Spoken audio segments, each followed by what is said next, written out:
अस्सलाम वालेकुम नाज़रीन। सर्दियों में हम सब के साथ ये मसला होता है कि स्किन बहुत ज़्यादा ड्राई हो जाती है। उसकी वजह से हमारा कम्प्लेक्शन बहुत ज़्यादा डार्क रहता है। तो उसके लिए मैं बहुत ज़बरदस्त सी रेमेडी लेके आई हूँ आप लोगों के लिए। तो उसको स्टोर करने का मैं आपको वीडियो के एंड में बताऊँगी, तो वीडियो पूरी देखिएगा। आपको एक नींबू ले लीजिए, उसको आधा करके उसको और उसके बीज निकाल के एक साफ़ बाउल लेके उसमें डालें। और आधा चम्मच आपको ग्लिसरीन चाहिए। ग्लिसरीन किसी भी आपको मेडिकल स्टोर से मिल जाएगी। एक विटामिन ई का कैप्सूल चाहिए। जो विटामिन ई का कैप्सूल है वो आपको 400 mg का चाहिए। और उसके बाद आपको रोज़ वाटर चाहिए। रोज़ वाटर कोई भी अच्छा यूज़ कर लें आप। एक चम्मच आपको रोज़ वाटर चाहिए। इन सब चीज़ों को आप एक साफ बाउल में मिक्स कर लें। अच्छे से मिक्स करके इसको आप एक कंटेनर में डाल के फ्रिज में रख लें। इसको फ्रिज में आप रखेंगे तो ये इंशाल्लाह एक हफ़्ता आपका चल जाएगा।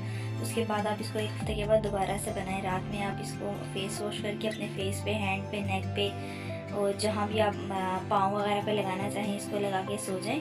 सुबह उठकर आप इसको नॉर्मली अपने फेस वॉश या सादे पानी से वॉश कर लें। और अगर आपको रेमेडी पसंद आई है तो प्लीज़ वीडियो को लाइक कीजिए, शेयर कीजिए, चैनल को सब्सक्राइब कीजिए।